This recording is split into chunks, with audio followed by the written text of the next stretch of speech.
Hey, it's Aaron the Ho, and today we are going to take a closer look at some of the new features in the camera app for iOS 8. Real usage, real reviews.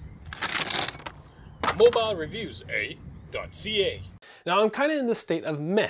I'm not completely disappointed, but I'm not completely blown away. There's nothing groundbreaking about the new app, so it's not going to change how we take photographs, but there's a lot of new features in it that makes it more usable. And given that the camera app is probably one of the most common apps used on the iPhone, that's probably a good thing. Actually, no, that is a good thing. For this video, I am running the beta version of iOS 8, so the camera app is still pretty buggy, but because it is a beta version, I'm not going to really harp on it. So I've got a white iPhone with iOS 8 installed in it. I've got a black iPhone with iOS 7 installed in it. I'm going to show you both phones while I'm going through the new features in iOS 8 to give you guys a sense of how much has changed. We're going to quickly step through these new features, and then I'm going to tell you which feature I personally think is going to benefit me the most. The three things that I noticed with the camera app in iOS 8 is the inclusion of time-lapse video. There is a timer now that you can set, as well as an independent autofocus auto exposure lock. Now the option to film time-lapse video is found by swiping all the way to the left in the camera app. It is an option past the slow-mo video capture option. Now there isn't much information about the time-lapse functionality, so I will spend the next few days trying to figure out what it actually records at. Time-lapse itself is pretty cool, but in order for you to do it well, you need to set it up on a stationary pod. Now I am not one to leave my iPhone just kicking around for very long, and time-lapse video, the longer that you leave it out, the more information that you capture and the cooler that it looks, but you have to kind of leave your iPhone there. The camera app in iOS 8 has been updated with an independent AE and AF lock. Now to access the AF lock is similar to how you would do it in iOS 7. Now to access the AE lock, you have to go through the AF lock first. Once something is locked, then you'll get this little sunshine icon that pops up beside this yellow square on your touchscreen, and you can just quickly move up and down the slider to control the exposure.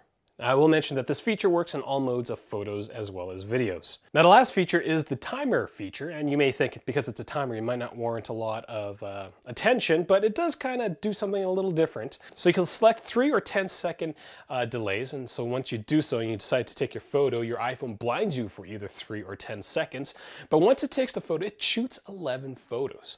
Now that's kind of weird because only one photo shows up in the photo roll, so I'm assuming that iOS 8 does something with the 11 photos. It like mashes them all together to find the best one, or maybe that's part of the smart tool. Now before I tell you which feature I'm most excited about, if this is the first time you're watching one of our videos, I encourage you to click subscribe. Our entire channel is based on helping you get the most out of iOS, so product reviews, tips and tricks, as well as news segments such as this blurb that we're doing right now. The case that I have right now on the iOS 8 iPhone is a Lunatic Seismic, and we just did a review on this slim protective case. It's one of my favorite cases, and we're actually giving one of these cases away. So if you're watching this video close to the release date of the video, you might have about 4 days before I shut the draw down. So if you want to get one of these cases for free, check out the video in the video annotations at the end for the review, and it will tell you how to enter yourself into that draw.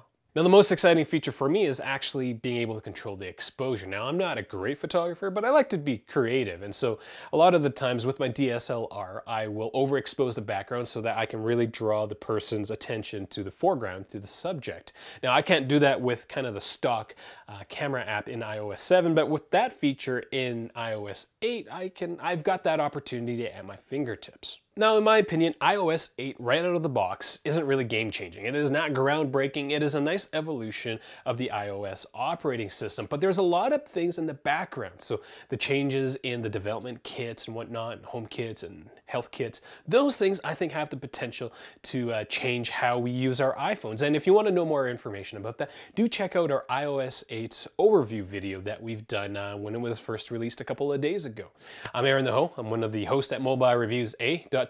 And well, lock your exposure with the new iOS camera app in iOS 8. Thanks for watching.